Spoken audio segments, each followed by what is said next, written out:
Hey guys, have you ever wondered why your makeup doesn't look like all of the beauty gurus' makeup when you try to recreate their tutorials? Like, I know I'm wondering why.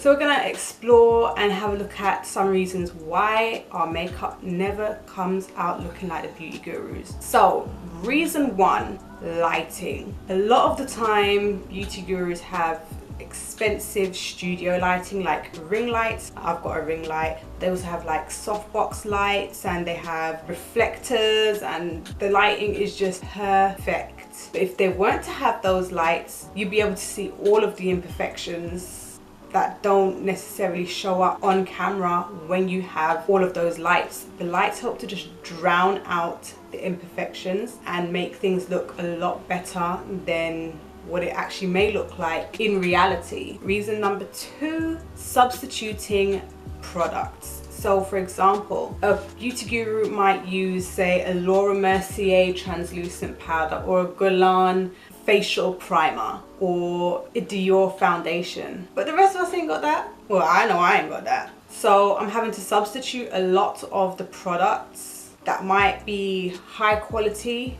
for something which is not as high quality. So my results are going to be a lot different. So that's another thing that we have to take into consideration. Also, facial structures. My face and how it's constructed and your face and how it's constructed are most likely going to be different. So the amount of lid space and the way that my eyelid is formed, I'm going to find that the eyeshadow is going to sit on it a little bit different because of the shape of my eyes. But if you were to do the same eyeshadow, it may look a little bit different because you may not necessarily have the exact same shape eyelid as me. Same with my face shape. You might have higher, more prominent cheekbones than I do. So the way that your blush will look on your cheeks as opposed to how it will look on my cheeks will be different. Also things like skin types, whether or not you're oily, dry, or combination. That's something that we have to take into consideration also, because the way it sits on the skin is something that's definitely a contributing factor. Also, we have to take into consideration that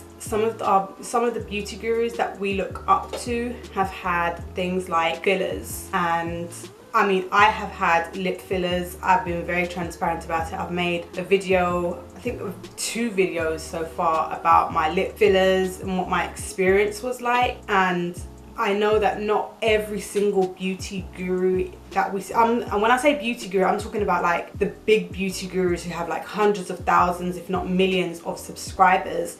Some of them are very transparent and some of them aren't as transparent about anything that they've had done to their face or to their body. And I know that they don't have to disclose every single little thing, but it's nice to know. For example, they might have fillers in their lips, in their cheeks, on their forehead, under their eyes, and that can definitely help to manipulate the way that a product might perform on their face, on their skin.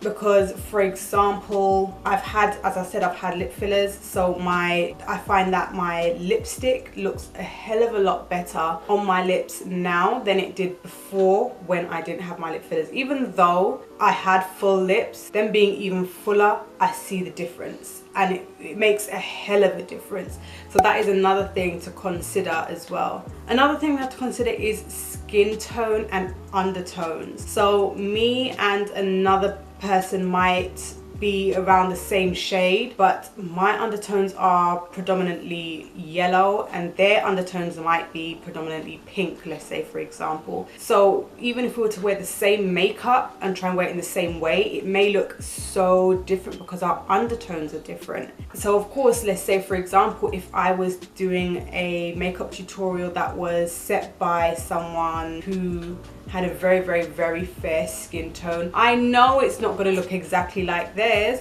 because we have different skin colors. So that's another thing that we have to take into consideration. Also, our experience and expertise levels are definitely a factor. I haven't been doing makeup as long as, say, someone like Nikki Tutorials, who's been doing it for so many years. I've only been doing makeup for the last couple of years, like properly. And when I say properly, I mean like on a day-to-day basis. I only ever really work on myself. I've never worked on another person. And there are some beauty gurus who have worked on faces, not just their own, every single day, client after client after client, every single day. And that is definitely going to bring up their expertise levels, because they've been working on face after face after face after face, and I haven't. So my level of experience is going to be so much different to theirs, and they might be able to pull off something which is so easy to them but so difficult to me. I mean, I've said 1,000,001 times, I cannot do a cut crease. I do not know how, not yet. I will learn, but not yet. So for them it could be a walk in the park, but for somebody like myself, I would struggle.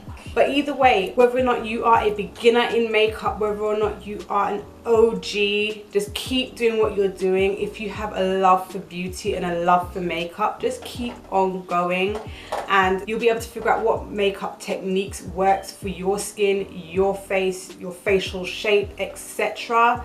Because we are all unique in our own way. So as I said, my face is a different shape from yours, so how I do my makeup might not exactly translate to yours, because your facial structure is a little bit different to mine, and vice versa. But it doesn't mean that your makeup is any better or any worse than mine. It's just different, and that's okay. So if you like this video, give it a thumbs up. Don't forget to subscribe, and I'll see you in the next one.